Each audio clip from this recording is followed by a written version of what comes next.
In the movie Knowing, the news reported a major oil spill in the Gulf of Mexico. Tonight in the Gulf of Mexico, an explosion on the soon-to-be decommissioned oil rig triggered a fire which burned for 3 hours before it was extinguished. Officials don't yet know the exact cause of the explosion, but believe a malfunction in the cooling system may have been at fault. Our last run into the rig has... Due to the prompt response of the rescue unit, the structure was evacuated with no loss of life. A year later, the Deepwater Horizon exploded. 6 months before 9/11, a lone gunman episode showed us the World Trade Center being targeted by a hijacked passenger plane. Corner of Liberty and Washington, Lower Manhattan. World Trade Center. I'm going to crash the plane into the World Trade Center. And last year's film, White Noise, was about a train wreck that poisons a small town in Ohio.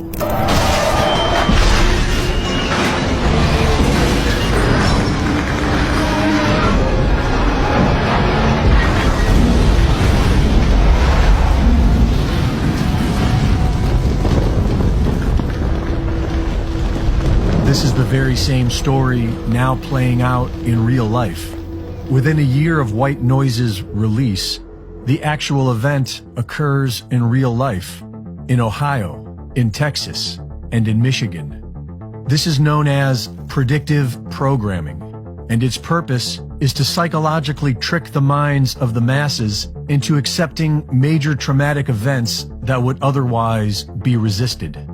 In the book Secret Societies and Psychological Warfare, Michael Hoffman describes a mind control technique known as the revelation of the method.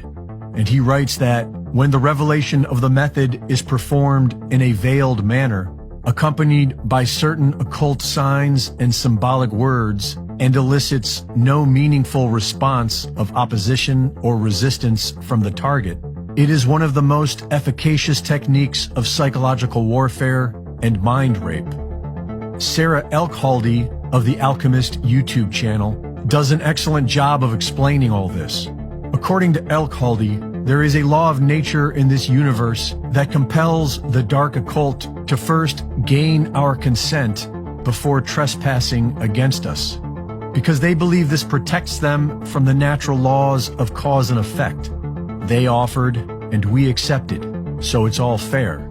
A lack of response to an action is often taken as an approval of that action. And there is an old Latin proverb that says, "He who is silent when he ought to have spoken and was able to, is taken to agree." Silence is considered by many to be a form of consent. And so it is through a veiled performance of the revelation of the method technique that these dark occultists believe they are gaining our consent, what we know as predictive programming.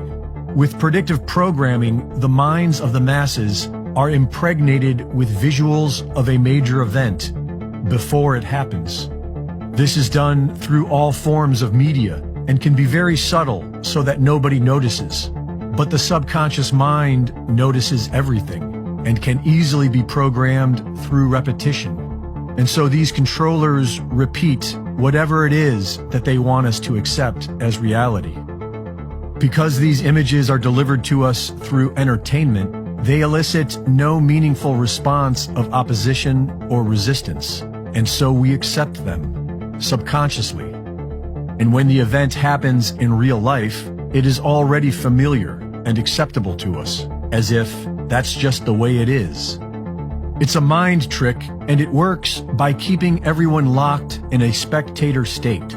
This causes what is known as paradigm blindness, which is when a person is incapable of seeing any reality other than what they've already been exposed to by the media. This paradigm blindness will cause a person to get emotionally triggered whenever confronted with an alternative point of view that they have not been programmed to accept. It's a very powerful mind trick, and the solution is quite simple. We need to stop living as spectators of someone else's reality. We need to start creating our own reality. And we need to remember how to say no, because they offer it to us and we accept it.